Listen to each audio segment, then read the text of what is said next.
Ya, udah terlihat belum layarnya ya? Sudah, Pak. Oke. Ya minggu lalu kita ini ya latihan ininya ya. Kita coba ulang lagi. Oke, ya 7A dulu ya. Oke, kita kemarin udah di-download ya yang saya kirim di WA ya?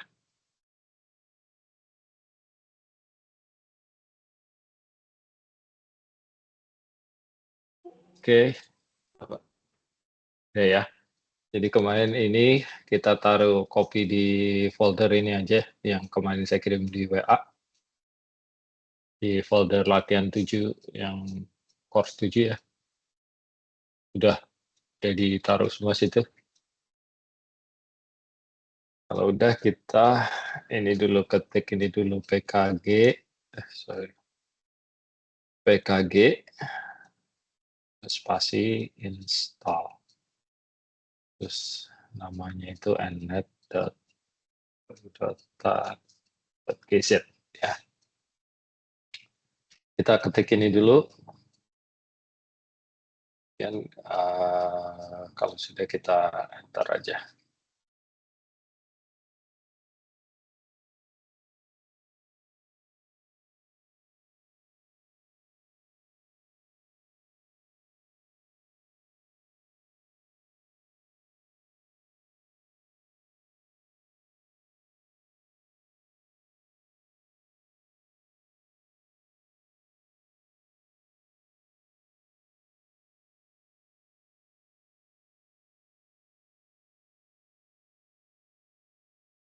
Oke, kalau udah selesai nanti keluar prompt-nya keluar lagi.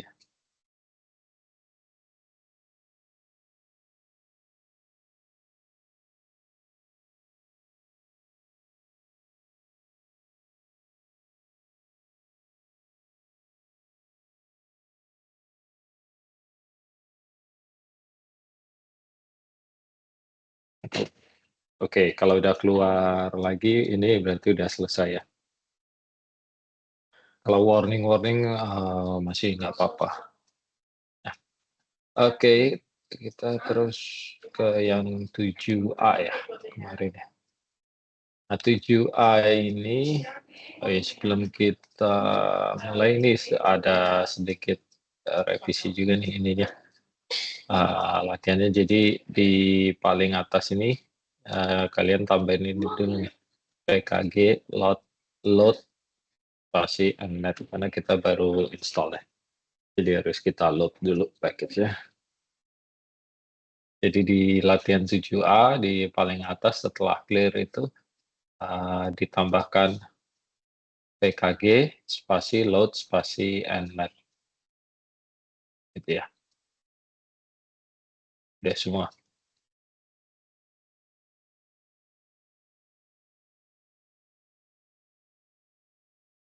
Pak, mohon maaf Pak. Ya. Memang ada warning ini ya, duplicate keyword Pak, URL. Iya, ada warning. Nggak apa-apa kalau warning. Oke. Asal Terus bukan error. Iya. sampai mana Pak untuk installnya Pak? Apa udah Sampai terinstall? sampai dia keluar ini lagi prompt-nya ini lagi, berarti Oh. udah selesai install. Udah keluar prompt-nya lagi. Belum Pak. Belum ya. Oke, kita tunggu ya kalau gitu ya.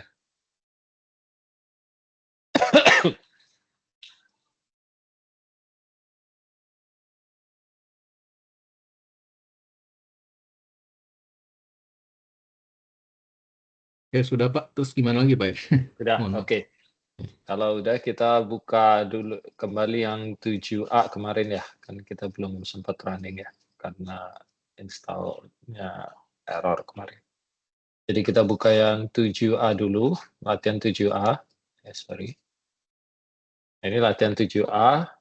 Terus ini paling atas setelah clear ini, kita tambahkan ini karena kita baru install ya. Kita tambahkan PKG spasi load spasi nnet.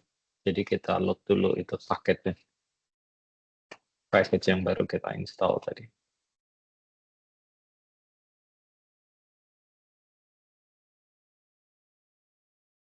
Atau ketik di command window-nya juga reload.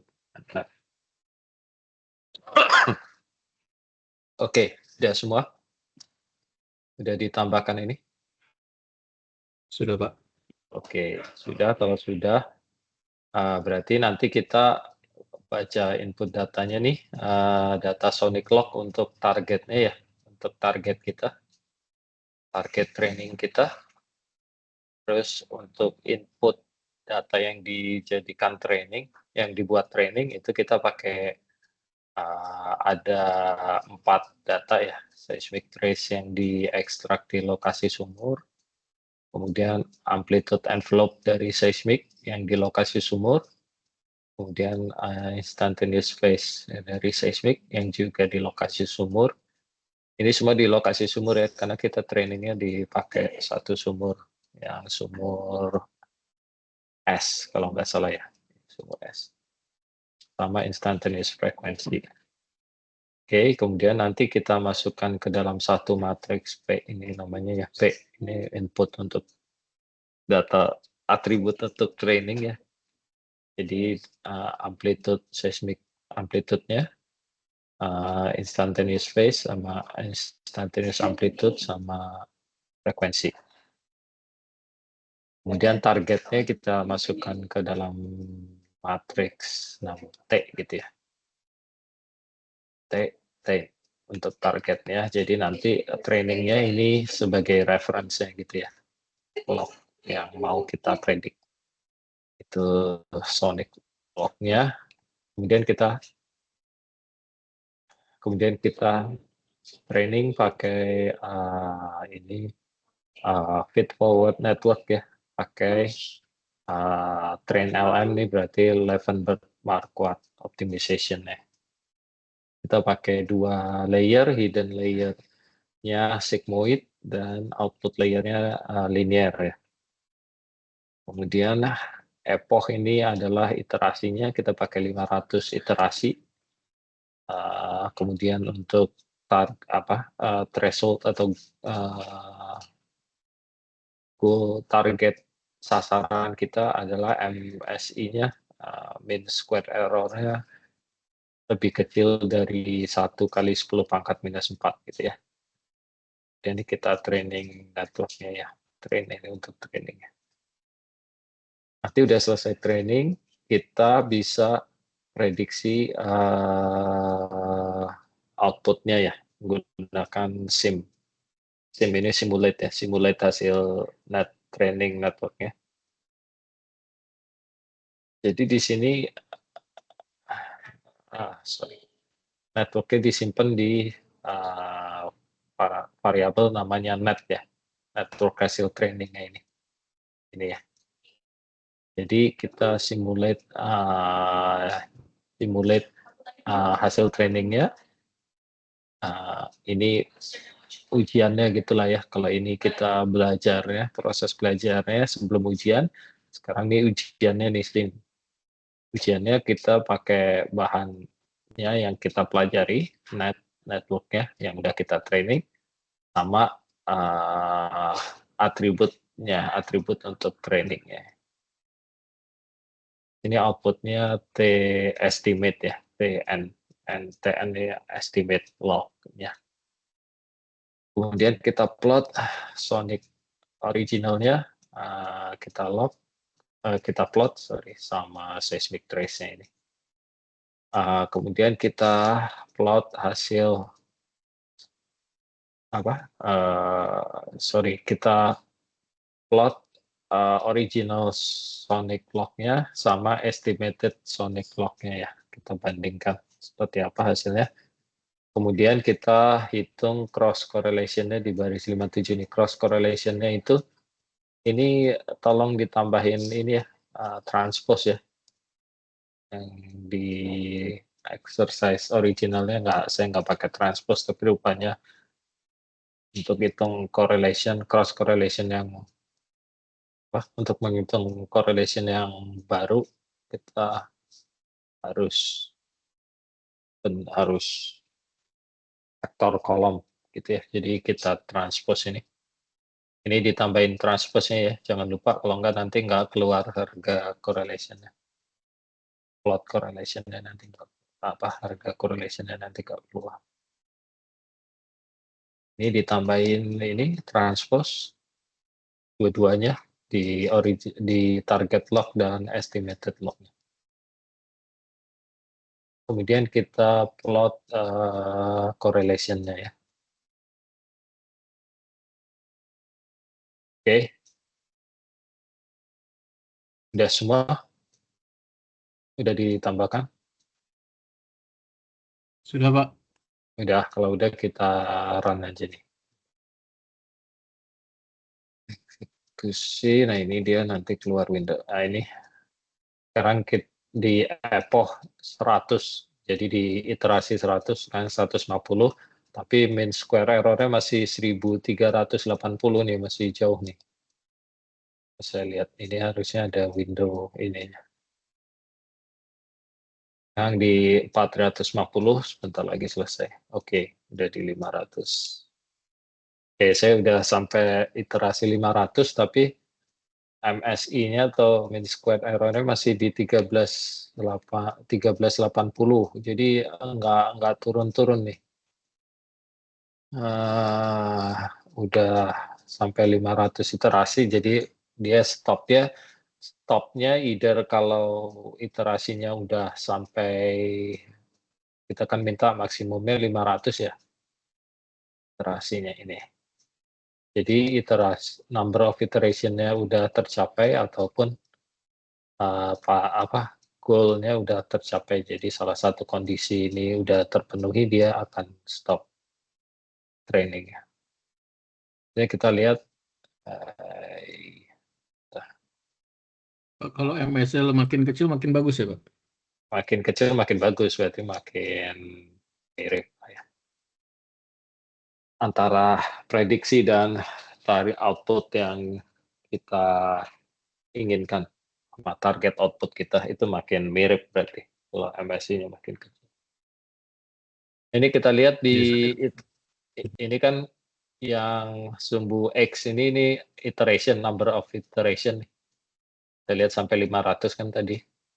Nah, ini MSI-nya nih di sumbu Y-nya, sumbu vertikalnya. Jadi kalau kita lihat dari pertama, beberapa iterasi pertama ini 4 iterasi pertama ini dia drop-nya udah jauh sih sebenarnya MSI-nya ya, dari dia lebih dari 15.000 gitu ya, mungkin 16.000, langsung drop ke 1.600, 1.500-an gitu. Cuma habis itu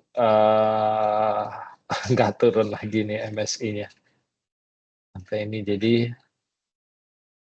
cuma iterasi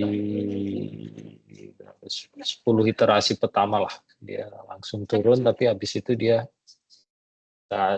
nggak turun-turun lagi. Dan kalau kita lihat ini sonic log kita yang biru ya, ini seismic trace kita yang di lokasi sumur ya, ini salah satu input untuk atribut training kita. Yang tabel berikutnya itu ini adalah hasil trainingnya ya, hasil prediksinya. Jadi yang biru itu log ininya, log sonicnya. Yang merah adalah hasil prediksi log sonic dari atribut seismiknya. Ini terlihat kurang bagus ya prediksinya ya, nggak bagus malah, jelek ini prediksinya. Kalau kita lihat correlation-nya banget ya, cuma 25%. Kalau di slide 40 ya, ini lebih jelek lagi. Ya, dapat 25%. Mungkin kalian ada yang dapat beda, ada yang agak lebih tinggi korelasinya. Kalau saya sih jelek banget. 25 juga. Enggak, 46% malah Pak saya. Makanya saya mau 46, nanya. oke. Yang Itu membedakan apa masih ya Pak? mendingan. Kadang suka suka gitu sih, apa, saya kalau mungkin kalau punya saya tambah iterasi sih kayaknya enggak sih, Kak, mungkin ada parameter yang harus saya adjust lagi mungkin saya harus cobain, apa, atau ini scaling-nya saya bedain mungkin dia akan beda juga sih. Gantung sih tapi ini jelek sih, jelek banget. Tapi pas minggu lalu pas hari Senin saya coba saya dapat sekitar 40-an juga sih. Atau ini kenapa lebih jelek nih 20-an. Jadi, mestinya sekitar 40-an sih kalau dapat kayak yang di slide ya. Tapi anyway ini masih jelek sih walaupun 40 sekitar 46% tapi ya masih jelek. Problemnya itu, ya seperti saya bilang karena kita datanya kita nggak punya ini nih, informasi yang low frekuensinya ini untuk training, jadi dia nggak tahu apa. Jadi, eee, kayak apa ya,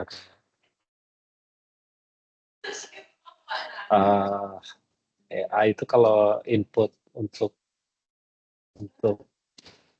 training dia nggak nggak sesuai ya dia nggak bisa prediksi yang akurat juga sebenarnya.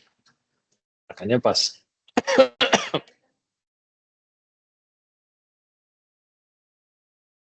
apa, waktu kita kalau kita ada pakai apa, handphone sekarang itu kan ada face recognition ya. Jadi dia bisa kenal tuh kalau kita punya foto-foto, ini foto anak saya misalkan. Dia bisa tahu ini dikelompokin sendiri sama dia, ini foto anak saya, foto istri saya gitu, dia langsung bisa ngelompokin sendiri. Tapi kadang dia suka miss, suka apa, terutama kalau orangnya mirip-mirip gitu, atau ininya, apa, orangnya saudara gitu, kakak adik atau saudara kembar, kadang dia suka miss, suka bilang ini si A padahal harusnya si B gitu. Nah itu karena, inputnya kurang, jadi kadang dia suka kalau ada yang pakai Google Foto tuh dia suka minta ini, apa, suka minta konfirmasi, "Is this si A?" gitu, dia suka tanya, atau, "Is this B?" gitu, dia suka nanya yes or no gitu. Kalau, kita konfirmasi, kita tambah nanti beberapa, apa, face recognition berikutnya dia lebih lebih baik tuh biasanya, lebih akurat, karena dia ada tambahan data dari kita gitu. Makanya kadang dia suka nanya, "Is this person si A?" gitu, atau ini. Sama kayak ini, jadi kalau kita nggak tambahkan ini, dia akurasinya maksimum paling cuma sekitar 40 atau 50-an persen gitu ya.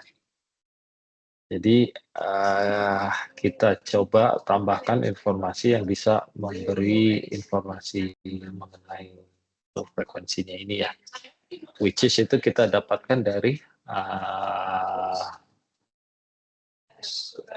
seismik yang sudah kita inversikan yang di pertemuan sebelumnya ya, masih ingat. Jadi kita sekarang coba run lagi, jadi kita saja aja. Sekarang kita coba lagi yang latihan 7B ya. Latihan 7B ini sama sebenarnya cuma, input trainingnya sekarang kita tambahkan, impedance, bukan impedance lock, ini impedance dari seismik harusnya. Ini trace impedance, jadi, impedance dari seismik bukan impedance lock, salah tulis saya. Jadi kita tambahkan impedance dari seismik untuk atribut, buat dia training. Jadi sekali lagi kita masih pakai 4 atribut ya, cuma yang seismic trace-nya ini kalau pertama tadi sebelumnya ini kan seismic trace-nya ya. Sekarang ini saya masukkan, impedance trace-nya. Jadi, apa, AI dari seismic yang saya masukin untuk ini, untuk training. Nah, di sini, perlu kita scale down ya. Ini, di sini saya scale down, saya bagi 400 ya. Karena, dynamic range AI itu kan di puluhan ribu ya, range harganya ya, puluhan ribu gitu. Sedangkan kalau sonic atau yang lain ini, seismic trace itu biasanya di range yang kecil, puluhan atau satuan gitu, puluhan atau ratusan ya. Jadi ini kenapa saya scale down ini supaya menyamakan dynamic range dia, dynamic range masing-masing atribut yang dipakai untuk training ini gitu.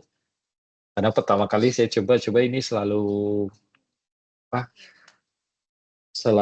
ini kan kayak proses inversion gitu ya, dia optimization kan, dia selalu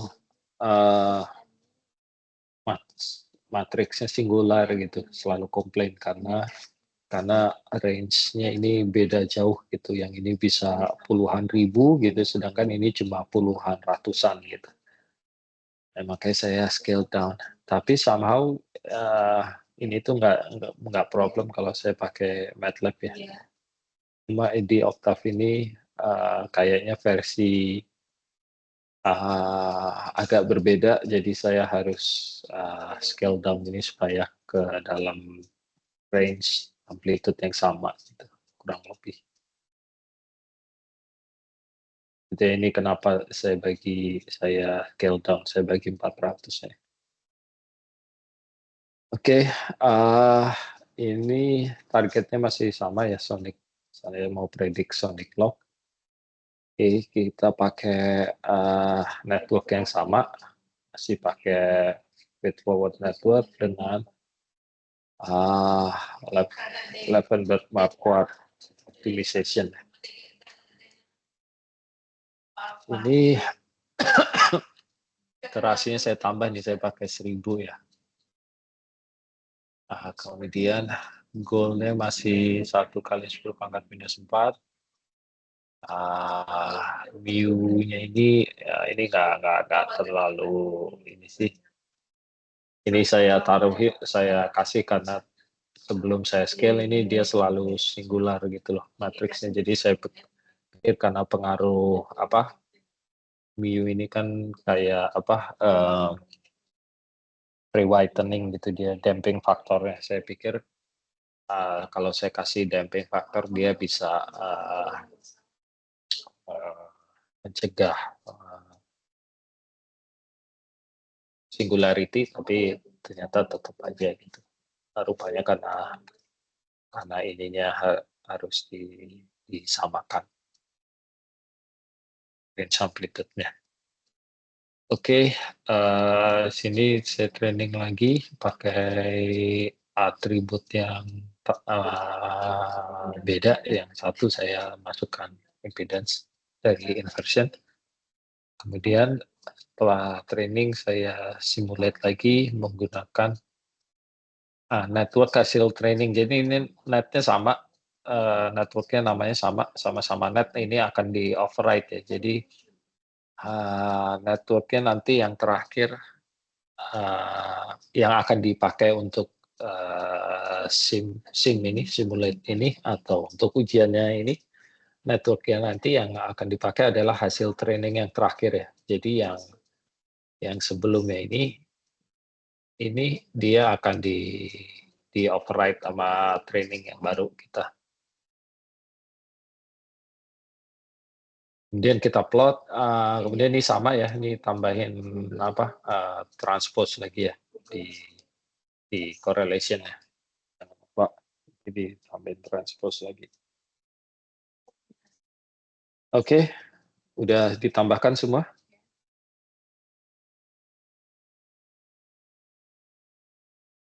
Udah ditambahkan ini Tadi transpose? saya ke-skip, Pak.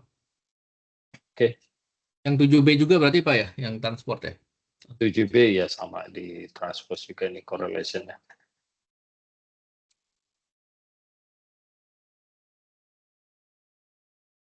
Jadi yang versi baru ini kayaknya ada beberapa perubahan.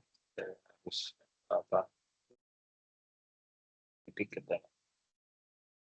Oke, kalau udah kita run, ini nanti terlihat ini MSI-nya 15.498 ya awalnya nih, iterasi ke 0. Nanti gitu ke 50, iterasi ke 50 dia langsung turun ke 88 nih, jadi dropnya jauh ya, dari 15 ribuan ke ini ke 100, sekarang drop lagi ke 68 ya. Jadi kalau ingat tadi sekitar 10 iterasi pertama dia udah nggak turun-turun ya, ini di iterasi 100, 150 masih turun, tapi turunnya udah kecil ya, udah koma-komaan aja turunnya. Dari 6863 ke 68.10. Nah, ini sekarang ke 67.9. Tapi dia masih turun, tapi turunnya kecil, udah koma di belakang koma. Jadi kalau tadi kan udah nggak turun sama sekali ya, udah sama aja nih MSI-nya terakhir-akhir. Di sini kita lihat ini masih turun sih, masih turun tapi turunnya udah angka di belakang koma aja. Udah ke 400 sekarang. 67,6 sekarang. Tapi masih turun terus dia, walaupun turunnya nggak banyak. Kan 6761.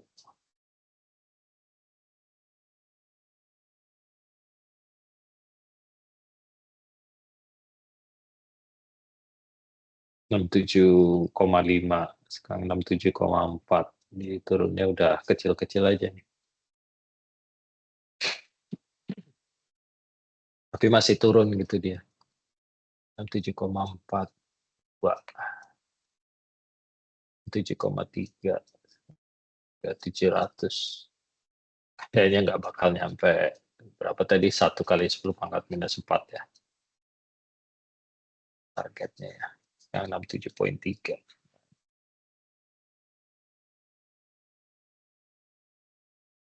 Tapi paling nggak lebih baik daripada tadi ya, tadi masih berapa, 1000-an kalau nggak salah ya,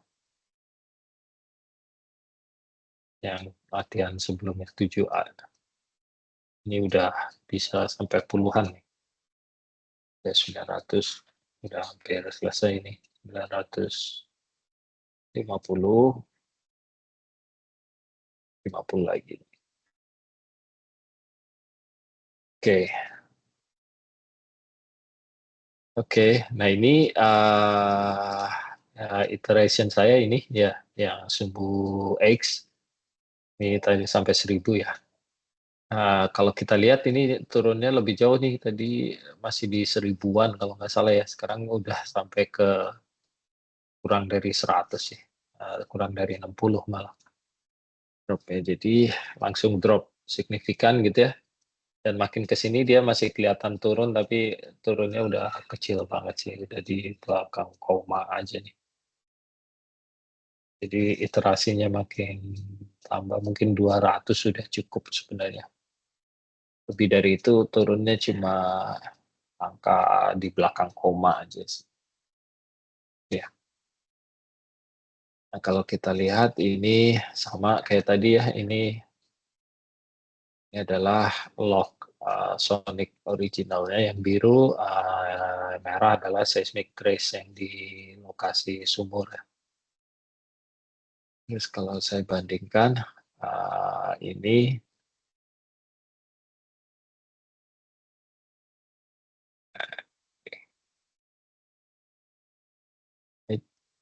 mana dia?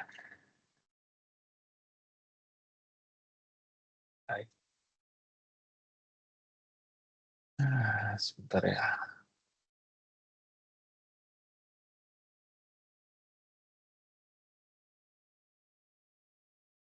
Nih.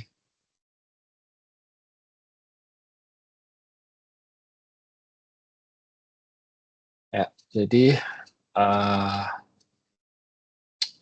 ini original sonic lock, ini seismic trace yang kita gunakan untuk training ya, atribut untuk training. Dan ini adalah hasil prediksinya yang warna merah ya, sonic lock hasil prediksi yang warna merah, original lock yang warna biru ya. Ini terlihat jauh lebih baik ya dibanding tadi ya, dibanding sebelumnya ya, prediksinya ya. Ini lebih mirip, jauh lebih mirip dibanding prediksi yang tadi. Jadi dengan menambahkan informasi yang kurang gitu, kita bisa meningkatkan akurasi prediksinya ya. Kalau kita lihat ini korelasinya, correlation-nya tadi saya cuma 24% ya. Sekarang bisa hampir 98%. Correlation lebih bagus lah, lebih oke. Garis merah ini yang one to one correlation ya. Jadi kalau perfectly match dia harusnya di titik birunya nih di garis merah semua gitu. Paling enggak lebih baik dibanding yang tadi ya. Yang punya kalian gimana? Lebih bisa jadi lebih baik dibandingkan yang tadi? MRE-nya jadi 79, Pak. 79, oke. Nah, correlation-nya berarti ya di atas 95 lah kan ya. Di atas 95% lah ya. Parameter apa Pak yang diubah tadi Pak? Kalau Tadi yang diubah cuma saya ganti ini ya,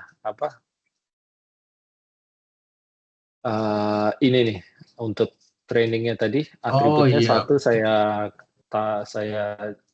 yang A kan tadi ini seismic trace ya, iya Pak. seismic trace aslinya, yang ini sekarang seismic trace-nya saya ganti Akustik.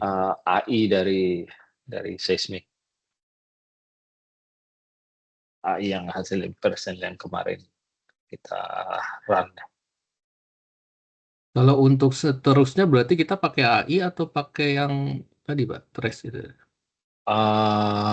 Biasanya pakai ini sih karena dia yang provide low frequency komponennya, itu low frequency ini ya. Karena atribut yang lain tuh nggak ada ini sih, nggak ada low frequency info ini. Jadi makanya dia ininya yang 7A tadi prediksinya kurang, sorry. Ini prediksinya dia nggak bisa ngikutin low frekuensinya, yang sebenarnya kan dia yang memberikan tren ini nih, kemiringan ini nih, low frekuensi nih, depth trend ya. Dia memberikan informasi depth trend atau compaction trend gitu, informasi geologinya gitu. Karena kalau kita lihat log itu kan dia punya compaction trend ini ya, semakin dalam semakin, karena ini sonic, ini detik gitu ya, berarti semakin dalam velocity-nya makin tinggi. Ini karena dia sonic jadi slowness ya, slowness-nya berarti makin rendah gitu kan ya. Kebalikannya velocity kan, slowness ya. Jadi makanya dia makin ke dalam makin kecil karena kebalikannya velocity dia. Padahal harusnya karena efek kompaksi, efek pembebanan di subsurface, harusnya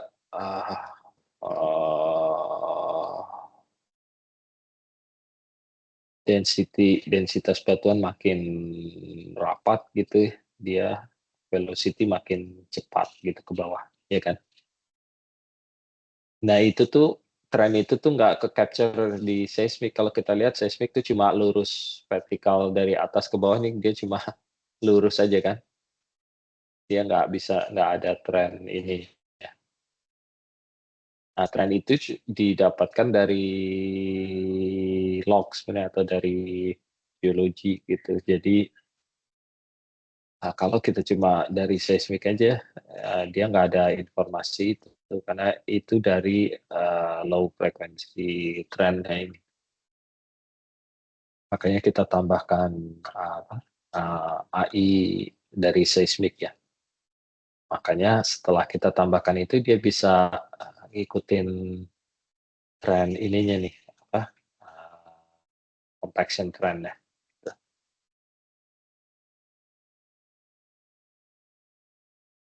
Gitu ya, bayang ya. Karena dari seismik tuh nggak ada tren ini nih. Seismik kan ini nih, cuma lurus aja dari atas ke bawah. Dia cuma goyang kiri kanan gitu aja. Beda sama log itu ada ininya, ada tren, depth trend-nya.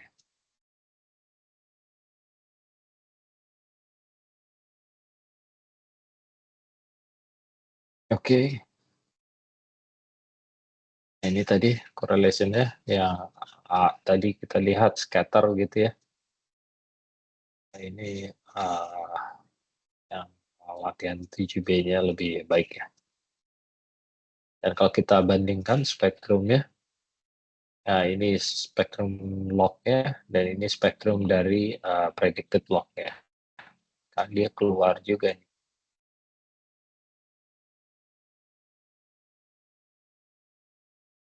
Oke. Ini kalau untuk predik yang log lain, ini saya coba untuk yang density ya. Latihannya saya nggak ada di sini, kalian kalau mau bisa coba sendiri ya.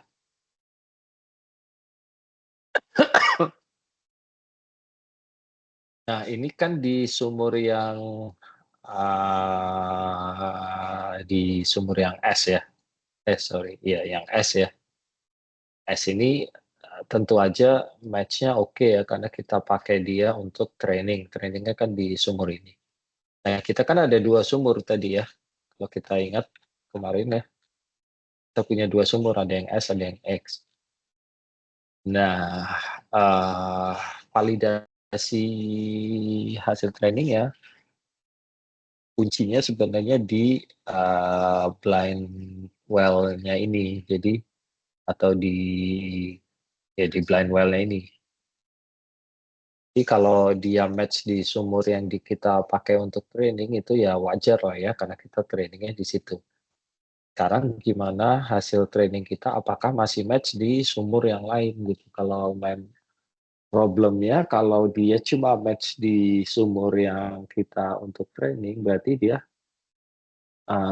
overfitting atau hanya bagus untuk di posisi itu, di lokasi itu aja, tapi di laterally posisi yang lain dia nggak bisa predik dengan baik gitu. Jadi kuncinya kalau kita mau melakukan ini, paling nggak kita harus punya data reference yang untuk training, satu sumur yang dipakai untuk training atau lebih lah ya, dan ada sumur lain yang bisa digunakan untuk cross validasi yang tidak digunakan untuk training gitu datanya. Nah, jadi sini karena kita ada sumur satunya lagi, kita coba cross validasi di sumur satunya ya. Sorry. Ini cross validasinya. Itu adalah yang 7C kalau nggak salah ya. 7C ini kita cross validasi di sumur yang tidak dipakai untuk training. Jadi di sini kita pakai input atribut yang sama.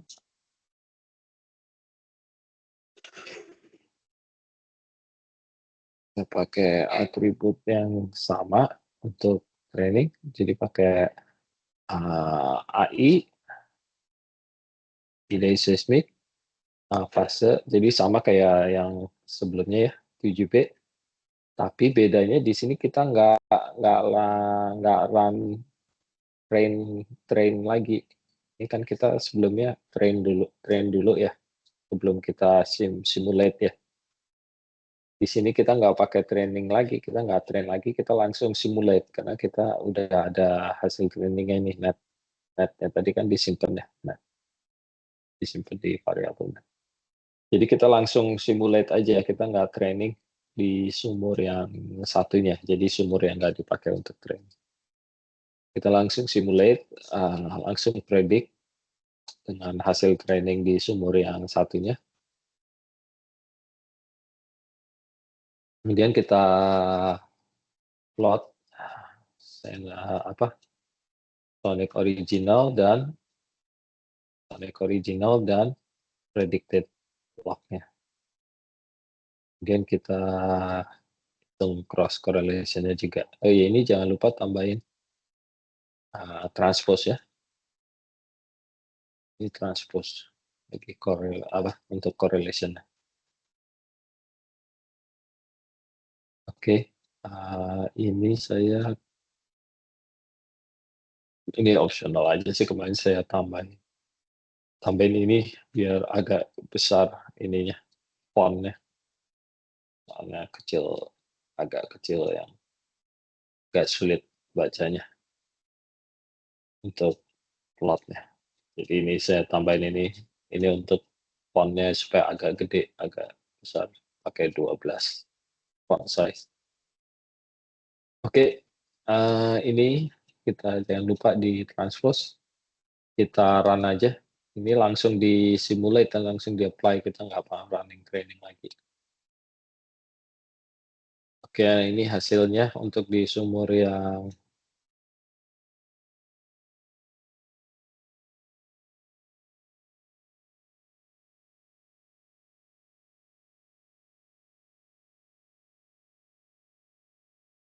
ini di sumur yang satunya yang nggak kita pakai untuk training. Jadi secara overall dia masih oke ya. Cuma di sini aja agak miss nih ya.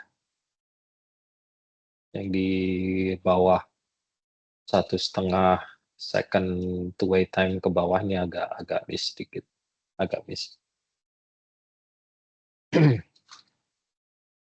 Ini penyebabnya kenapa? Karena kalau kita lihat di sininya ya, di sini kita di 1,5 kan di sini ya, di 1,5 ke bawah ini kita trajektorinya nggak vertikal sih sebenarnya, ini dia miring gitu ya. Di sini kelihatan nggak? Jadi di sumur yang kita nggak pakai training ini dia di bawahnya itu dia trajektorinya deviated gitu ya, nggak vertikal. Makanya dia nggak match karena saya ini ekstrak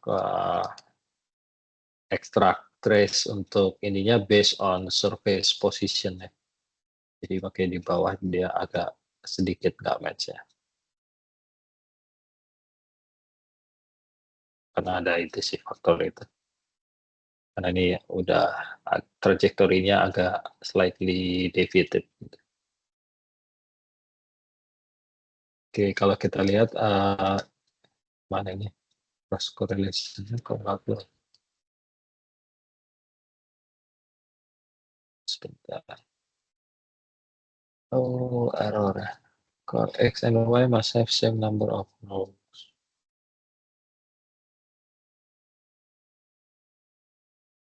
Beda kah? Dua.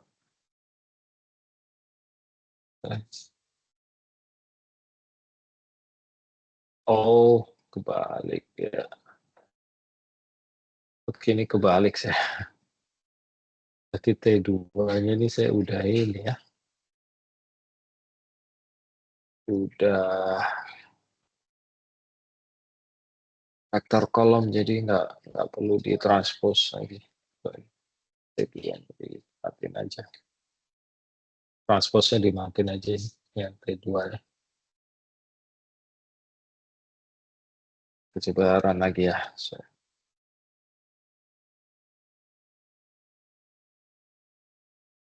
Nah, oke. Nah, jadi Sini correlation-nya masih 90, hampir 91% ya. Masih oke juga, masih oke lah.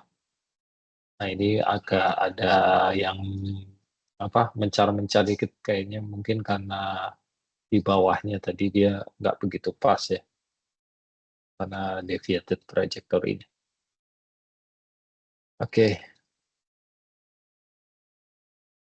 Oke, semua bisa ini, bisa running, hasilnya sama, kurang lebih sama kayak gini ya, mungkin nggak sama persis tapi paling nggak, eee eee, range angkanya sekitar segitulah.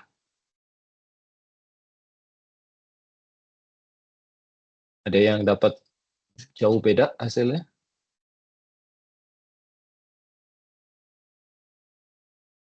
Nggak ya? Sama-sama kan? Sama semua kan ya? Oke, kalau udah, nah kita bisa, eee, apa,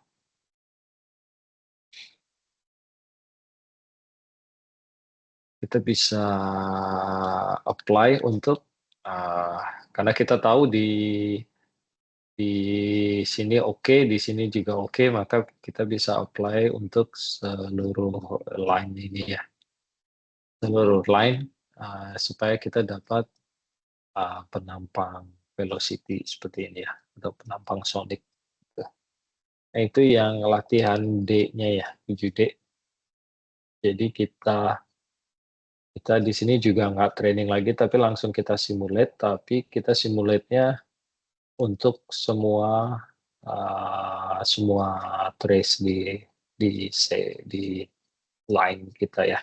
Kalau kita punya 3D berarti semua trace di cube kita ya, semua di-apply, tinggal di-apply. Ini karena kita punya satu line 2D, kita, apply di satu line ini. Ini kita langsung simulate karena kita nggak training lagi ya.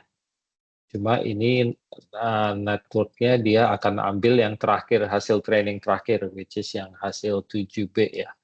Kalau sebelum ini kalian run 7A, berarti nanti ini network-nya akan ngambil yang dari 7A ini yang jelek ya, yang sebelumnya. Jadi pastikan sebelum run yang 7D ini kalian, training-nya running yang 7B ya.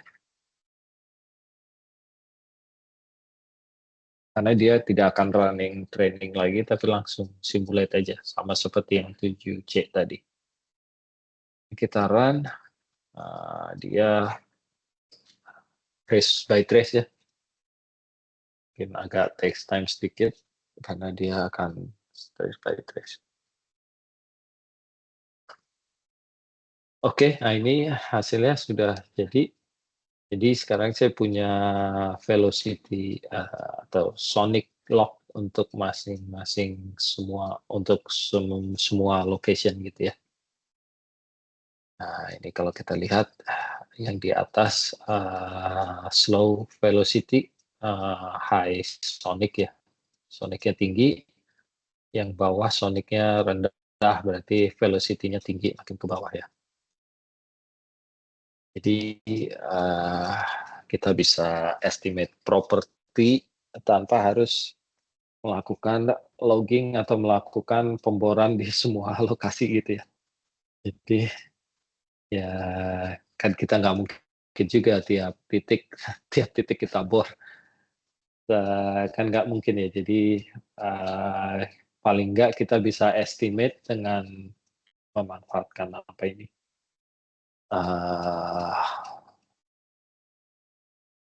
AI atau neural network ya. Oke, ada pertanyaan sejauh ini?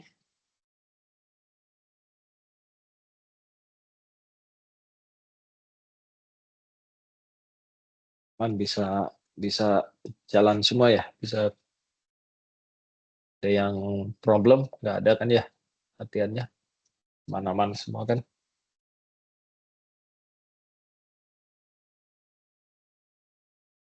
Oke, kalau Kalau oke, kita lanjut ke berikutnya. Itu ya 8 ya.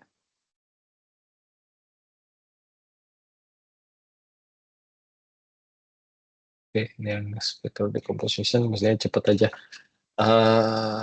Sorry, jadwal kita UAS kapan minggu depan ya? Minggu depan atau minggu depannya lagi?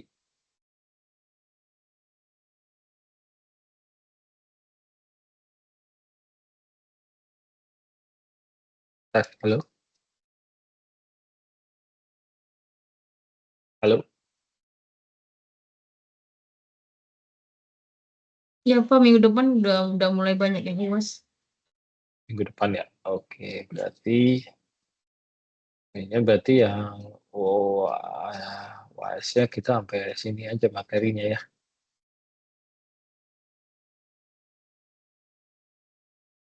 Oke, kita coba ini harusnya nggak banyak sih, cepat aja. Oke, ini spectral decomposition ini, ya ini sebenarnya kita pernah bahas di yang pertemuan keberapa ya? Yang atribut-atribut itu kalau nggak salah. Jadi pernah disinggung sedikit, jadi untuk membantu interpretasi data seismik sebenarnya ya.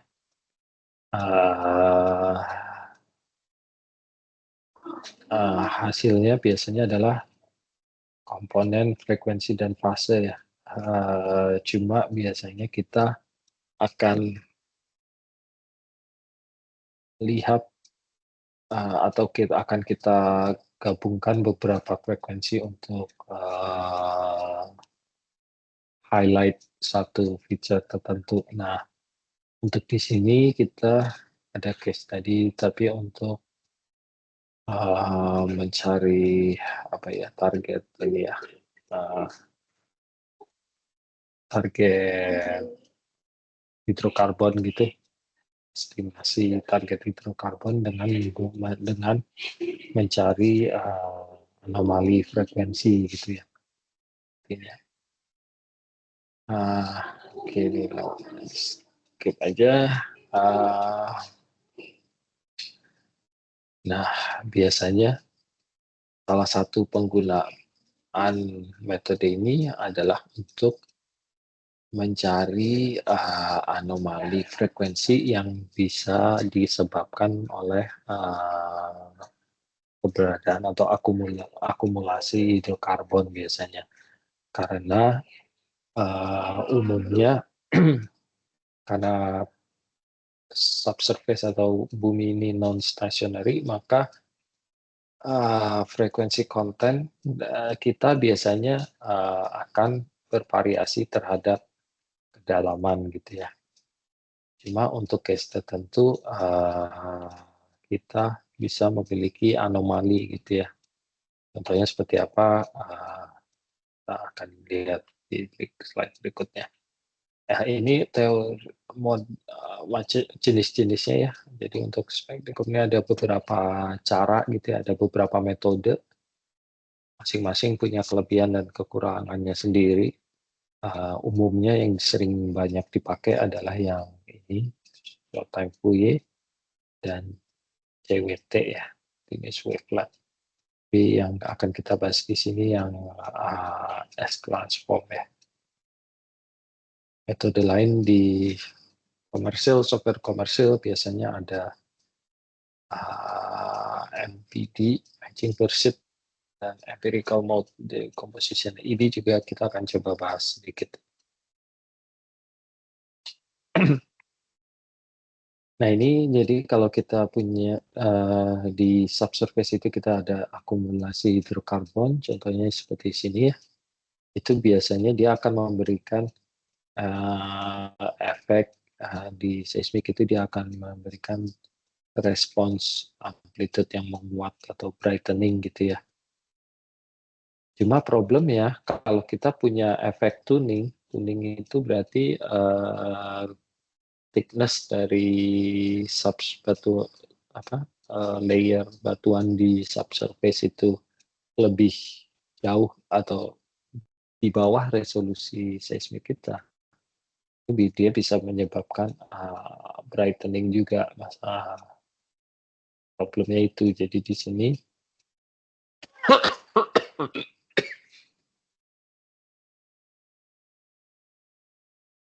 kita lihat ini sama-sama brightening gitu ya, amplitude-nya. Cuma mana yang akibat akumulasi hidrokarbon, mana yang akibat efek tuning, nah itu bisa terlihat di frekuensi atau di frekuensi atributnya biasanya. Di sini kita decompose ke dalam low frequency komponen. Jadi ini single frekuensi ya, di frekuensi saya nggak tahu berapa ini, tapi dia di low frekuensi. Lihat ada strong anomali di shallow dan di bawah di deep ya, ada strong anomali juga. Kemudian kita lakukan lagi spectral decomposition tapi untuk high frequency komponen. High frekuensi kita lihat di atas ini masih ada strong juga, tapi di bawah dia hilang.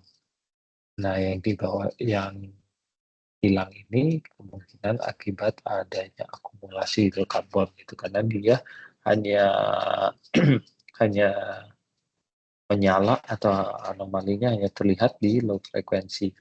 Namun kalau kita punya tuning, dia akan anomalinya akan terlihat di seluruh frekuensi gitu, di low, baik di low maupun di high, itu bedanya ya. Jadi dengan memanfaatkan ini kita bisa gunakan untuk isolasi area itu, itulah ya. Ini contoh studinya pakai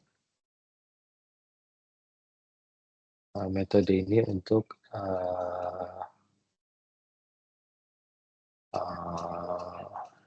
identifikasi area yang sweet spot gitu ya, dan dikonfirmasi dengan data produksi ini dari sumber. Di sini pakai dua metode, satu yang disebut empirical multi composition atau EMD, satunya pakai S transform ya. Nah, EMD ini prinsipnya kita identify peaks dan trough gitu ya, peaks dan positive peaks dan negative peaks. Jadi di puncak dan lembahnya kita identify, kemudian kita buat envelope dari peak dan trough tersebut. Kemudian kita hitung nilai min-nya, nilai rata-ratanya. Nah, cara averaging upper envelope dengan lower envelope. Kemudian kita kurangi harga min dari sinyal aslinya. Itu kita mendapatkan first intrinsic mode function ya, atau IMF1. Kemudian kita hitung residualnya dengan cara kurangi original signal dengan IMF-nya. Residualnya kemudian kita treat lagi, kita lakukan lagi seperti semula. Kita identify peak dan trough, kita buat envelope-nya, kita hitung min value-nya, kita subtract lagi, kita dapat IMF keduanya, dan seterusnya hingga residualnya nanti 0 atau sudah konstan, sudah flat gitu, atau kecil residualnya.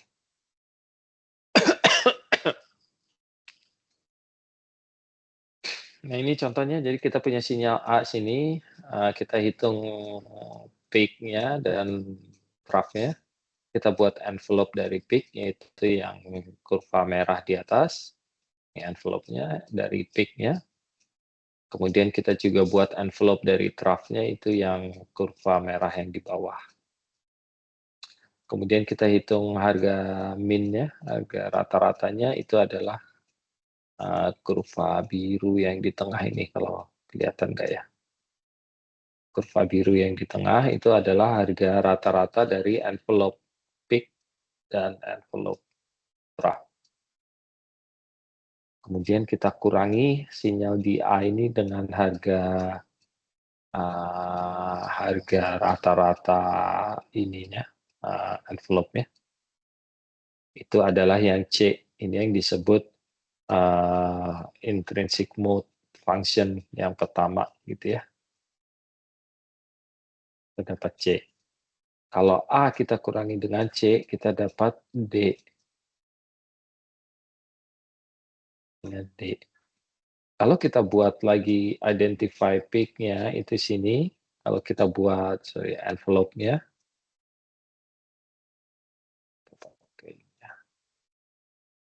envelope sekarang kita kita lakukan hal yang sama seperti di A untuk sinyal yang di D. Kita ambil peak-nya, kita buat envelope-nya itu kan seperti ini ya.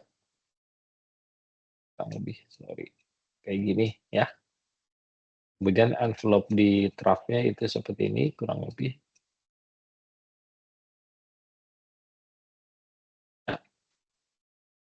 Nah, harga rata-ratanya itu harga rata-ratanya itu yang ini, yang biru. Rata-rata envelope peak dan trough. Ini terlihat harga rata-ratanya udah 0 gitu ya, udah flat aja. Kalau kita kurangi, ya dia pasti akan sama. Jadi sebenarnya sinyal DI ini terdiri dari dua sinusoid, yaitu sinusoid yang C dan sinusoid yang C dan yang D gitu. Karena ini kita dekompos lagi udah 0 gitu residualnya ya, atau udah kecil. Oke, nah ini animasinya. Jadi kita punya sinyal seperti ini, kita hitung envelope peak-nya yang hijau, envelope trough-nya yang merah, kemudian harga rata-ratanya tadi yang orange di tengah ini ya.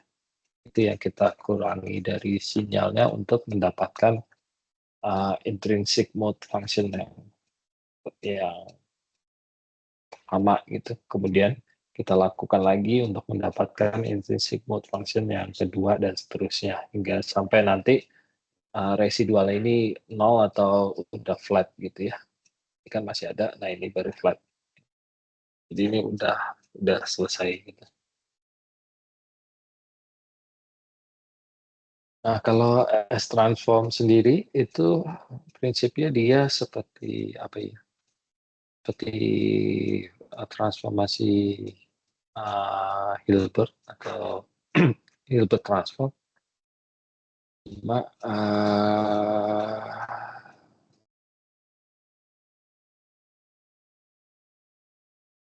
seperti ini ya formulasinya. Nah, jadi ini dia mirip-mirip dengan Fourier transform. Nah, ininya workflow-nya gimana? Jadi kalau kita punya sinyal, kita lakukan Fourier transform dulu, frekuensi, domain, kemudian kita kalikan dengan suatu window, Gaussian window, dengan window length tertentu ya. Kemudian kita dapatkan spektrum frekuensi yang pertama. Kemudian kita lakukan lagi, kita lakukan multiplikasi lagi, kita kalikan lagi dengan window. Yang kedua, panjang window length-nya yang berbeda gitu, kita dapatkan spektrum yang lain. Dan seterusnya, nanti kemudian ini masing-masing di inverse Fourier transform, kita dapat amplitude spektrum yang pertama, amplitude spektrum kedua, ketiga, dan seterusnya. Ini digabungkan, kita mendapatkan time frequency map-nya ya. Nah, ini contohnya, ini pakai EMD ya. Jadi kalau kita punya sinyal seperti ini, kita decompose untuk EMF pertamanya atau intrinsic mode function pertama seperti ini. kedua seperti ini, ketiga, keempat, dan seterusnya sampai yang 10 seperti ini ya. Terlihat 10 udah agak kecil residualnya dibanding yang ini kan masih berundulasi gitu ya. Nah, ini hasilnya kalau kita decompose pakai EMD. Jadi di sini kita punya sinyal yang kayak chirp gitu ya. Jadi kayak bunyi suara burung. Jadi dari frekuensi rendah makin lama makin tinggi gitu ya. Makin nyaring bunyinya gitu ya. Jadi dari sini sampai 0,5 detik frekuensinya rendah, ini frekuensinya lebih tinggi lagi dan paling tinggi gitu ya. Di sini kita lihat stepping ya frekuensinya. Ini kalau pakai EMD, ini pakai S-transform ya. Nah, terlihat bedanya. Lihat bedanya kalau kita pakai EMD, resolutionnya ini relatively hampir sama gitu ya. Makin tinggi frekuensinya. Tapi untuk S-transform kita lihat makin tinggi frekuensinya, resolusinya makin melebar gitu ya, makin rendah resolusinya. Ini contohnya untuk case study-nya yang dipakai, jadi ada 5 sumur, kemudian mereka punya AI hasil fashion gitu ya. Ini dilakukan slicing di horizon, kalau amplitude seperti ini terlihat. Ini untuk slicing section-nya. Dan kalau dilihat frekuensinya, dia ada dominan di kurang dari 20 Hz gitu ya. Ini dilakukan composition di frekuensi 10 Hz. Ini dengan menggunakan EMD, menggunakan S-transform gitu ya. Ini di 50 Hz. Jadi ini yang low frekuensinya, ini yang high frekuensinya. Terlihat yang ini beberapa hilang gitu ya. Di sini ada high anomaly amplitude, tapi di high frekuensinya dia hilang gitu ya. Juga kayak yang di sini gitu, ini hilang. Nah, ini di slicing horizon-nya di low frekuensi, ini di high frekuensi. Jadi kayaknya aku nggak tahu nih pas frekuensi sumbernya ya. Sumber kasihnya kayak gini. Ini kalau kita lihat, kayak di sini kan ada high tapi hilang gitu ya. Di high frekuensinya hilang. Yang jelas ini ada high amplitude, di sini hilang. Oke, ya itu sih, cuma saya nggak tahu ini benar atau enggak, kan ada ininya ya. Nah, ini lokasi sumbernya nggak di post di sini sih, jadi agak sulit lihatnya korelasinya. Oke, itu intinya ya. Di sini kita coba latihan pakai sinyal yang tadi ya, chip sinyal tadi. Kita pakai di sini saya pakai short time phase transform sama S transform ya. Di sini kita pakai stepping frekuensi start dari 30 up to 120 increment setiap 30. Jadi 30, 60, 90, 120 gitu ya steppingnya nanti. Oke, ini adalah chipnya. Jadi kita mulai dari 30, ini 60 Hz, ini 90, ini 120. Dan terlihat stepping gitu ya. Ini kita pakai window length 50 millisecond. Oke, kita coba run yang latihan 8 berarti sekarang. 8A. Oke, kita pakai start dari 30 Hz sampai 120 Hz. Kemudian kita pakai window length 50 ya. Instruksinya kita pakai window length 50 dulu. Ini kita coba, kita run aja. Oke, ini adalah hasilnya. Jadi ini pakai short time Fourier transform ya, STFT. Jadi ini stepping ya. Ini 30, ini 60, 90, ini 120 gitu ya frekuensinya. Kemudian instruksi berikutnya adalah ganti window length-nya jadi 10 milisecond.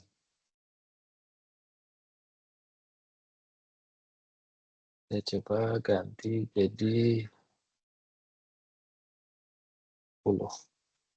Sekarang lagi. Ini sebelumnya 50, ini pakai 10. Ini terlihat resolution frekuensinya makin jelek ya, dia makin lebar ya, melebar nih frekuensi. Ini kan frekuensi ya, sumbu Y. Jadi resolution sumbu vertikalnya dia makin lebar, makin jelek.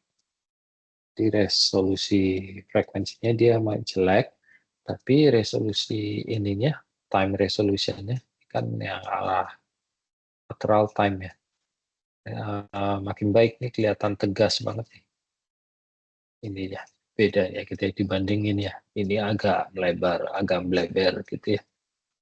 Kalau ini tegas, jadi dia resolution time resolutionnya lebih baik, tapi frekuensi resolutionnya lebih jelek dibanding yang ini ya.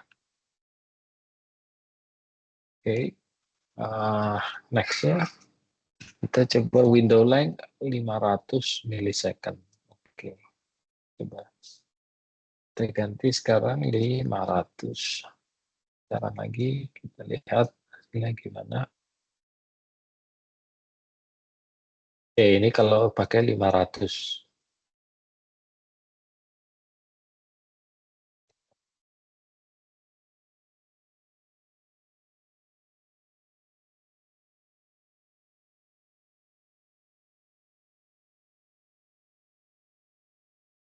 Iya nih.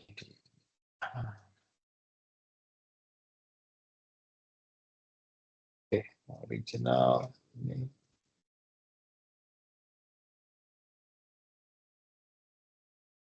Oke.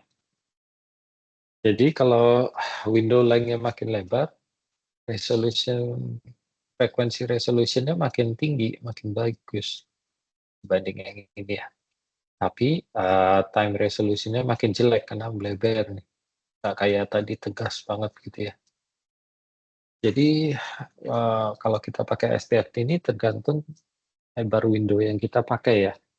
Kalau window-nya terlalu lebar, frekuensi resolutionnya bagus, tapi time resolutionnya jelek. Sebaliknya kalau window-nya pendek, time resolutionnya bagus, tapi frekuensi resolutionnya jelek gitu ya. Ini itu sih. Ini saya balik.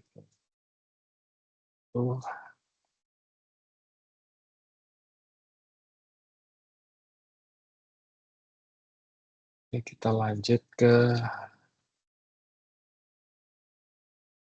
latihan berikutnya pakai S-transform ya. 8B. Taruhan. Di sini kita pakai S-transform di sini karena kita window-nya window length-nya dia berbeda-beda. Di sini terlihat di low frekuensi dia oke. Di high frekuensi masih oke. Ini masih oke, tapi di sini udah lebar gitu ya, agak nggak jelas, agak jelek resolutionnya. Jadi makin tinggi frekuensi, resolutionnya makin jelek. Ini kalau pakai S-transform ya. Dibanding Fourier transform tadi. Cuma Fourier tadi problemnya window-nya fix dia. Kita cuma bisa specify satu window length-nya. Oke. Next 8C kita decompose. Oke, jadi ini line yang sama, line seismik yang sama seperti latihan tadi ya, latihan yang neural network, tapi kita coba decompose ke dalam frekuensi low frekuensinya 10 Hz, high frekuensinya 50 Hz gitu ya. Kita pakai S-transform sini, kita run aja. Ini terlihat ini time frequency map. Jadi ini section yang tadi yang kita lihat untuk yang kita pakai untuk neural net, itu yang neural net. Tapi di decompose ke dalam frekuensi 10 Hz, yang low frekuensi yang atas, yang bawah yang high frekuensi yang 50 Hz. Yang terlihat memang di bawah 1,5 second ini, two wait time dia low frekuensi ya, dominannya. Sedangkan di high frekuensi dia udah hilang, hampir nggak ada gitu. Tapi sebaliknya di bagian atas, yellow-nya, di low frekuensinya ini nggak ada, hampir nggak ada. Di sini banyak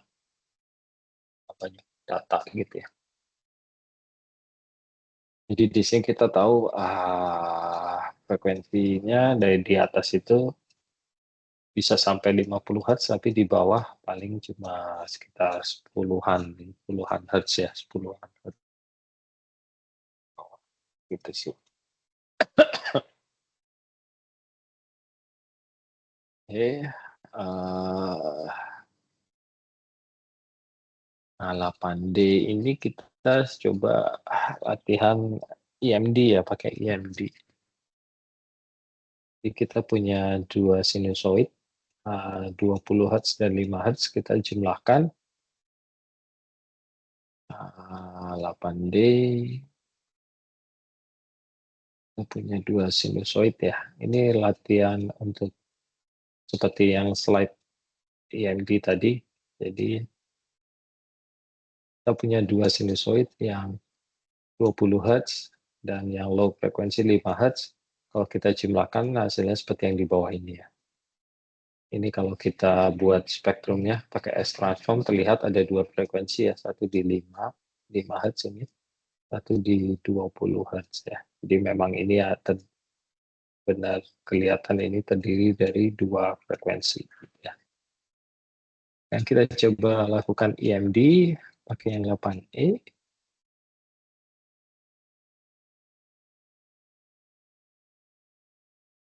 Nah, ini tadi dua sinusoid 20 Hz dan 5 Hz, itu hasilnya ini.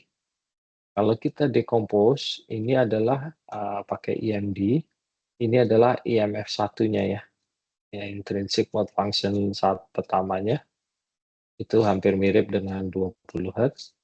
Ini adalah IMF 2-nya, itu adalah sisanya ini ya, 5 Hz, karena kita cuma punya dua sinusoid. Tapi agak ini sedikit ya di sini jadi masih ada residualnya sedikit sebenarnya di sini.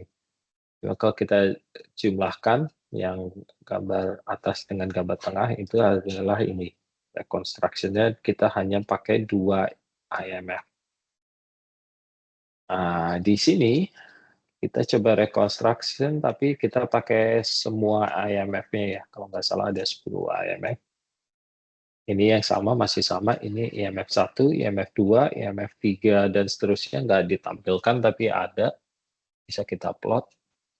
Di sini kalau kita rekonstruk pakai seluruh IMF, yaitu hasilnya sama seperti input data kita ya. Ini hanya dua IMF aja yang dipakai, hasilnya mirip-mirip tapi nggak sama persis. Ini kalau semua IMF kita pakai, hasilnya akan sama persis gitu ya. Oke, itu aja sih intinya, cuma untuk yang spek decomposition ini. Ada yang mau ditanyakan sejauh ini?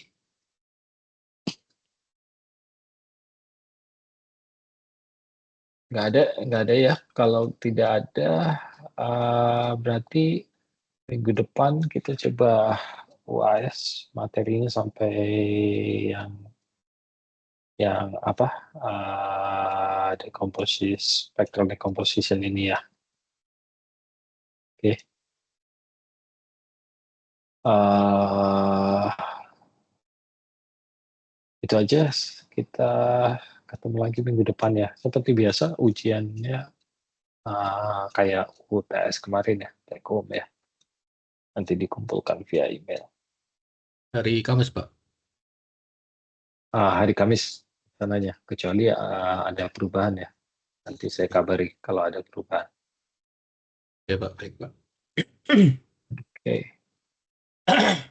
Oke, itu aja. Terima kasih semua atas kehadirannya. Selamat malam dan selamat lanjutkan aktivitas kembali. Assalamualaikum warahmatullahi wabarakatuh. Salam. Waalaikumsalam. Waalaikumsalam. Ya, makasih.